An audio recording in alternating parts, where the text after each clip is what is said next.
Welcome into another beautiful, beautiful, beautiful Saturday morning, man, as we get ready for college football. What's going on, Joe? What's good, fam? How you feeling? I'm doing great, bro. I am ready to get started, ready for this college football Saturday. But first, we going to hop straight into the shot clock stress test. I'm going to tell you about the NBA teams that should be stressed early in the season. But we got to acknowledge that terrific performance last night from Steph Curry first. And what did you think about the Golden State Warriors being able to go on the road in San Antonio and get a dub after playing them in San Antonio just 2 nights ago? Man, it was a tough dub, man. With Wimby and them boys, that's a tough place to play. You can see offensively how they are trying to work De'Aaron Fox into the mix. And I think that might have hurt them a little bit last night, especially with them going to him kind of down the stretch. Wimby's the guy. And if somebody's going to take the shot, it should be Wimby. Yeah. Thought the end of that game was poorly executed. One thing you could tell about the difference between those two teams, one team has championship experience, one team doesn't have championship experience. Exactly. Right? It looked a lot like when De'Aaron Fox was with the Kings, and they continued to challenge the Warriors, but they never could get over the hump. Yeah. But if I got Wimby, there's no way I'm running anything that doesn't involve Wimby. I mean, Exactly. he can get his shot off literally over anybody. Yeah. So to me, 7 seconds, I just figured they would be in a little bit more of a rush to get the ball up the court. It seemed like Fox was more so. It was just a one-on-one dribble step back. Yeah. Yep. It was nothing special about that play call. But young teams are gonna have growing pains, Absolutely. and that's to be expected. So hey, it is what it is.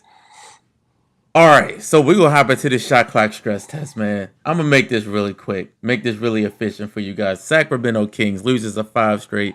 Doug Christie, you, my guy, are under stress. Zach Levine, DeMar DeRozan. I don't care what jerseys y'all put on, y'all should not be on the same team together. This is the Right. second time y'all been teammates. This is the second time it's not gonna work. Let's Exactly. yeah, that's not gonna. Jason Kidd, you were on this list, and I know the Mavs are injured. I understand they don't have Anthony Davis. I understand they don't have Kyrie Irving. I Right. get it, but you have to have a level of consistency with your lineups, man.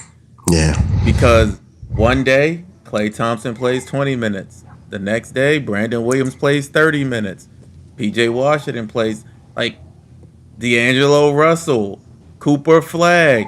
Like you got all these guys. You have to find a way to make it work. The Mavs have talent. Yeah. Let me tell you. There's no true rotation in Dallas right now, man. When you look, like you said, when you look at the minutes, Mm-hmm. when you look at who's coming in and out, it seems every game like Jason Kidd is looking for a hot hand, or he's hoping somebody figures it out, and then he'll ride their coattails till late in the game. But that's not helping the team mesh, in my opinion. Last night you had a surprise performance from Najee Marshall. I believe he gave like 28 points Yeah. in the game that went into overtime.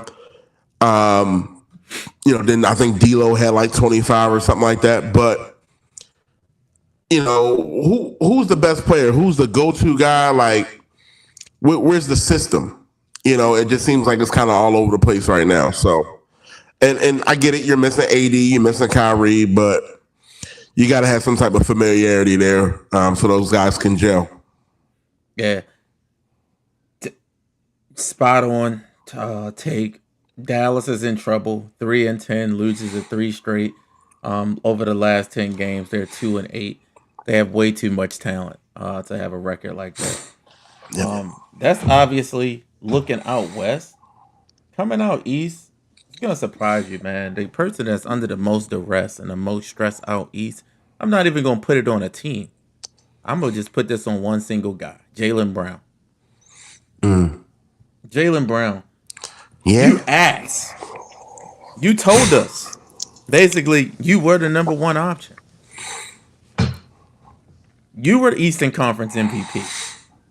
Yeah. I remember you got that trophy over Jason Tatum. The Boston Celtics have a losing record right now. They are 6-7.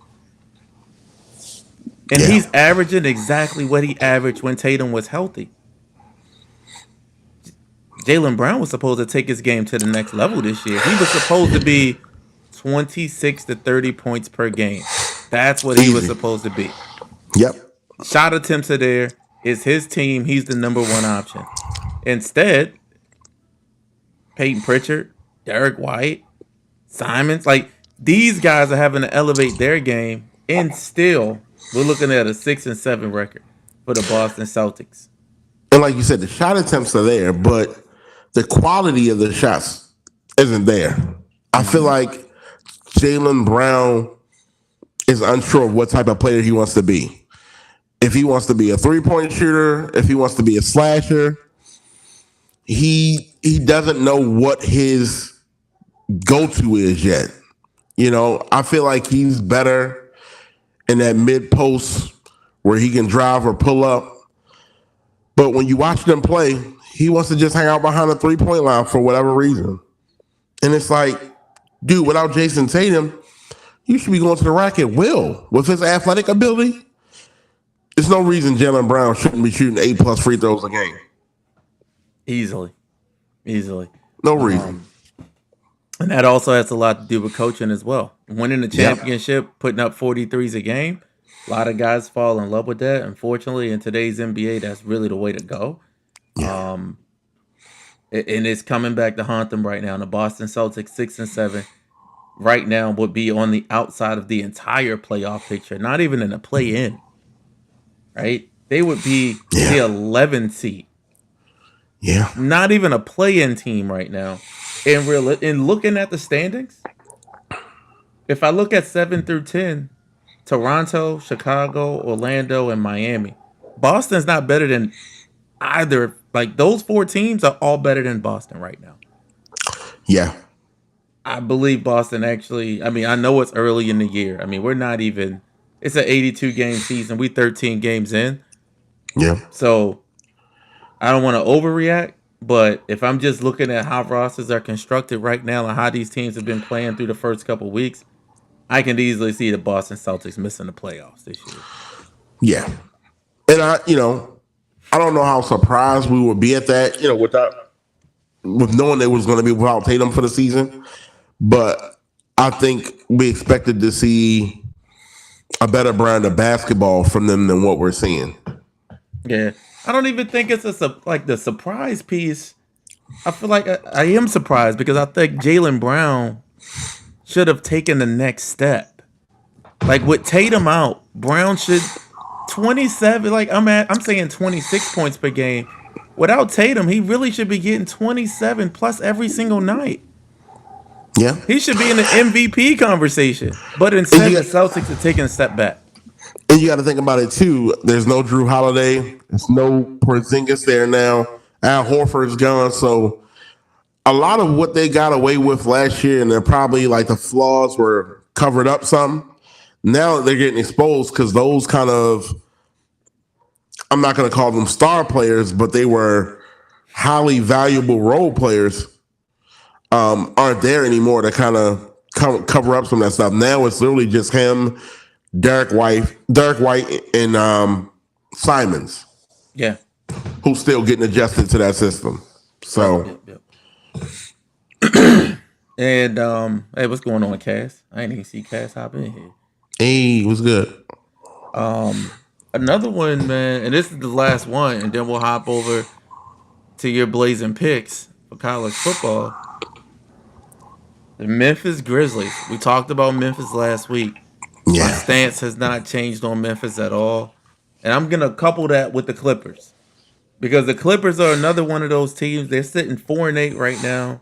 Mm-hmm. You still got Kawhi Leonard on your roster, right? You still got James Harden on your roster. Yeah. You're 4-8, 3-7 over the last 10 games.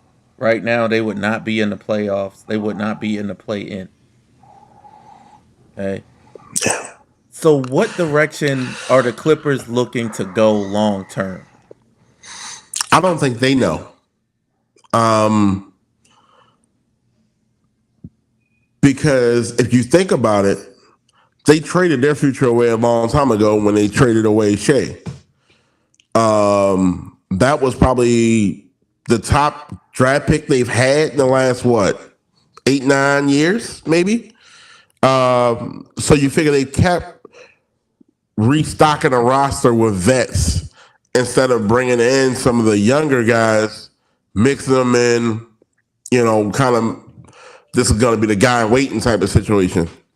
With this roster, man, they gotta just let it go, honestly, and start from scratch. Because there's nobody that you can say, oh, if I take out James Harden, if I take out Kawhi, who's gonna, step out? Zubac, very good piece, very good player, but he's not necessarily the answer. He's not a young guy either anymore. So, and you figure when Harden goes out, if Chris Paul healthy, you bring in Chris Paul, an older guy. Yeah.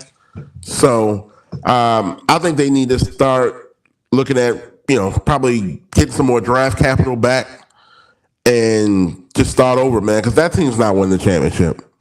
And you kind of just gotta come. You gotta come to grips with that, man. Kawhi gonna play 30, 40 games a year. Harden's gonna play. He's gonna put up numbers, but it doesn't result in wins. So Yeah. No. It is what it is with the Clippers right now. They've done a lot. Like I said, I think we compare them to like the Steelers, right? Yeah. They one of those teams who they don't want to rebuild. But instead, what they do is they continue to get older and older. Like you bring in Brooke Lopez, like they get older. They're getting older and slower. The league is getting faster and faster. And a lot of teams have went through this over the last couple of years. The Lakers were victims of this, right? And then they stopped listening to LeBron's intake a lot with roster construction because Bron was one of those. Hey, I don't want to play with a rookie. I don't want to play with 2-year, 3-year guys in the league. Oh, you keep playing with these old guys, and you're gonna go home in the playoffs. Yeah. Right. So that was one of the biggest things as far as veterans is concerned. But the Clippers, they're continuing to hold on. Not re-signing Norm Powell is gonna come back to haunt them. He's probably gonna be an all-star with the Heat this year. And the all-star game just so happens to be at the Intuit Dome in LA. So that's kind of crazy when you think about it. That's gonna be a good time. It is. So let's get into Joe's prime picks. Yes, sir. Let's see what we got going on. Let's see what we got. Man, we didn't go too heavy today. I got Indiana minus 20.5 today.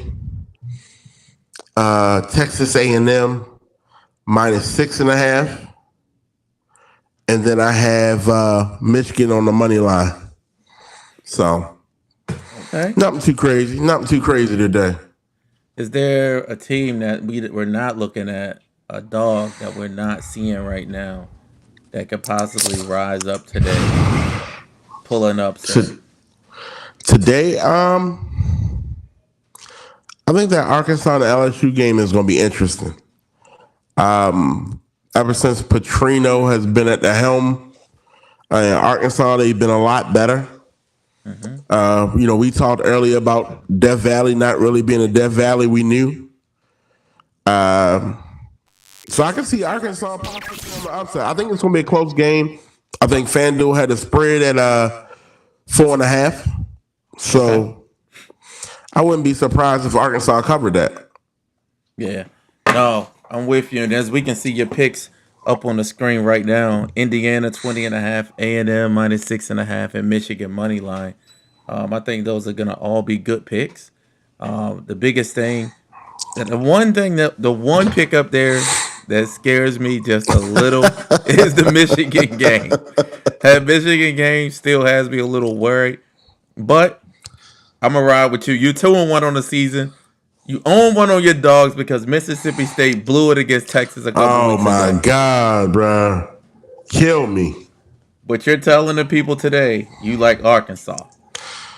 I think Arkansas covers that 4.5. Okay, got you.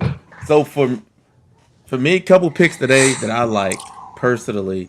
Looking at this entire slate, I start in the SEC. I like the under in the Georgia and Texas game. Under 49.5 total points. Texas offense has started to get going, but that game is down at Georgia between the hedges. I cannot say I don't see a lot of points being scored. Also, Texas defense is tough. It travels. Yeah, One thing that you can take on the road: defense in the running game. absolutely. So I like Texas, Georgia to be under 49.5 points. Um, my only dog, which goes against everything that I've ever known growing up my entire life. This is burning the hell out of me to say this, man. I like Florida to cover the 11.5 against Ole Miss.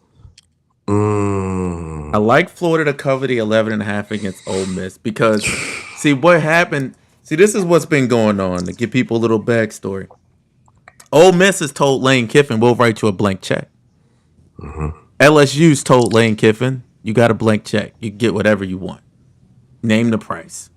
Florida's the only school that has said, we're not going to give you a blank check.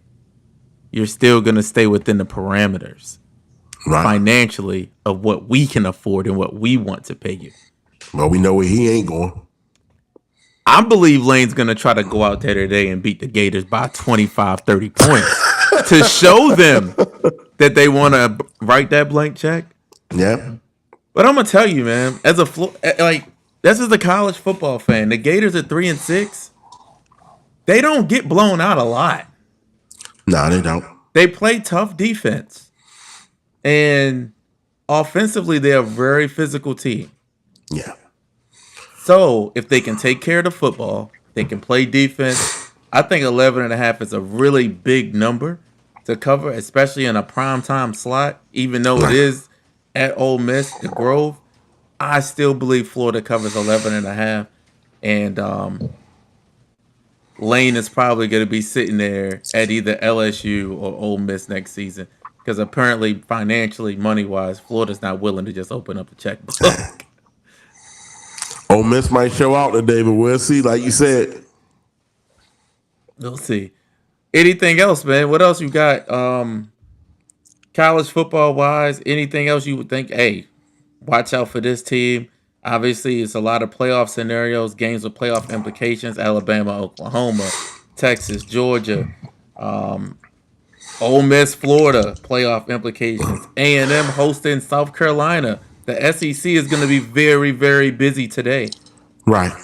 I would say now that the playoff rankings and all that stuff is out, pay close attention to these lines because teams that are in this playoff push, they're gonna start trying to score points and add on to make it more convincing. So they might get a bump or two in those polls. So it's gonna be interesting to watch, man. Because you go back to the old BCS system, that definitely was a thing. You know, where you might take your foot off the gas. It was like, nah, we got to beat these boys by 30. So, but you'll see. I think you'll see some of that now that the standings are kind of cranking up, and some of these teams are so like closely, where it's like it's splitting hairs. So teams are going to start trying to separate themselves to kind of increase, how the committee is looking at them. Yeah. No, spot on. I love it. I love it. All right, man. I appreciate y'all tuning in. We appreciate the love and the support that we've been getting. Absolutely. We've been putting up some crazy numbers on social media, man. So just really appreciate all the love, all the support. Appreciate it. Thank you, guys. Have a great Saturday. Hopefully, Go Joe Blue. Cassius is out. Go Blue. Let's go.